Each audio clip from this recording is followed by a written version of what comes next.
Assalamualaikum warahmatullahi wabarakatuh. Sekali lagi selamat datang ke laman Facebook Masjid Ahmad Ibrahim dalam rancangan My Sembang.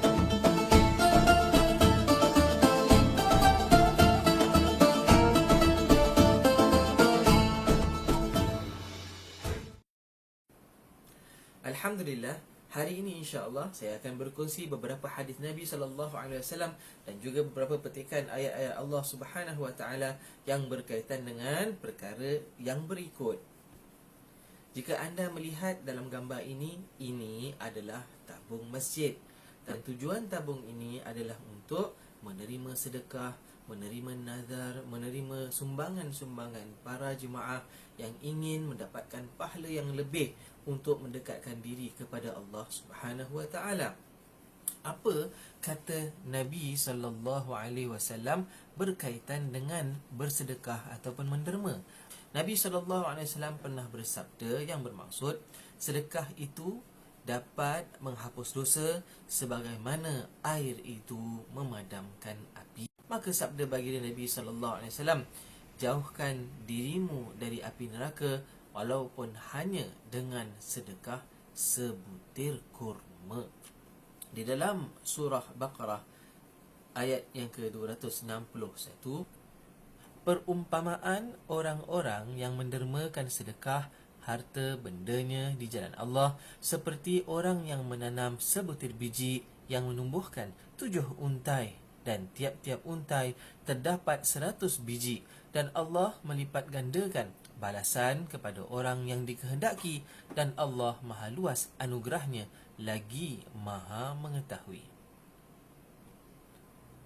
Cuma jika anda ternampak tabung yang macam ni, jangan pula anda meletakkan duit, sama ada duit kertas ataupun duit shilling. Tak mau jangan, terkujat nanti. Tapi bagaimana pula? Okey, daripada sudut tabung yang macam tu, kita jangan derma kat situlah. Tapi bagaimana pula hukum solat bagi orang yang mempunyai tabung sedemikian rupa? Ada beberapa ulama yang telah menyampaikan pendapat masing-masing yang berbeza. Namun di sini saya hanya memberikan sedikit sahaja maklumat. Untuk pengetahuan lanjut, silalah bertanya kepada asatizah yang berdekatan di masjid-masjid anda, ataupun sertailah kelas-kelas agama yang diadakan oleh beberapa masjid ataupun di tempat-tempat pusat pengajian Islam yang berdekatan dengan kawasan anda. Baik, hukum aurat bagi lelaki, sebab biasanya yang mempunyai tabung sedemikian rupa bagi jemaah lelaki. Jadi hukum aurat bagi lelaki berbeza pendapat ulama. Yang biasa kita dengar insya-Allah adalah daripada pusat sampailah ke lutut. Jadi kalau macam daripada pusat, bererti kalau kita lihat pusat kita, maka ia adalah sama level dengan punggung kita di belakang. Jadi kalau kiranya aurat kita terbuka di bawah pusat, maka nampaklah aurat. Jadi bererti kalaulah ternampak di bahagian bawah itu, maka terbukalah aurat, maka dikira sebagai batal mengikut pendapat sebahagian ulama. Ada pula ulama yang mengatakan tidak batal, dikarenakan keadaan aurat tersebut tidak sampai mengaibkan dan memalukan si pemakai tersebut. Kalau kiranya terbuka habis, confirm. Tapi kalau sedikit sahaja, sama ada sengaja ataupun tidak, ulama menyatakan tidak batal solatnya, kerana kecuaiannya. Itu pendapat sebahagian ulama yang lain. Walaupun ada dua pendapat ulama yang mengatakan batal, ada pula yang mengatakan tidak. Tapi kita ambil daripada pendekatan sedemikian. Kalaulah kiranya solat itu tidak batal, tetapi adakah solat kita menyebabkan solat orang lain terganggu khusyuknya? Contoh, kita makan bawang yang begitu busuk, solat kita tidak batal, ada hukumnya. Ada orang mengatakan makruh, tetapi solat kita ini boleh menyebabkan orang di sebelah kanan dan kiri tidak senang keadaannya kerana bau yang begitu busuk. Itu satu hal yang berbeza.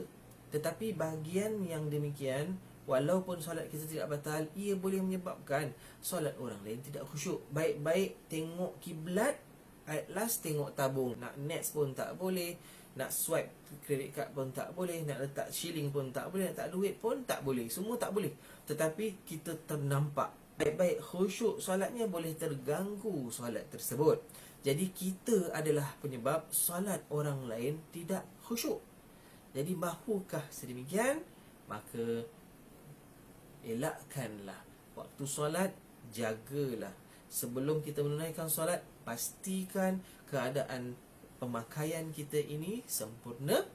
Kalaupun kurang sempurna, carilah kain yang ada di masjid. Bertanyalah kepada noja masjid ataupun pegawai masjid, ada tak kain-kain tambahan yang boleh dipinjam sementara untuk menunaikan solat. Kesimpulannya, ada dua pendapat ulama mengatakan batal, ada yang mengatakan tidak. Namun ambillah pendekatan di mana janganlah solat kita ini menyebabkan solat orang lain terganggu, ya, kerana tabung awam itu. Harap maklum. Assalamualaikum warahmatullahi wabarakatuh.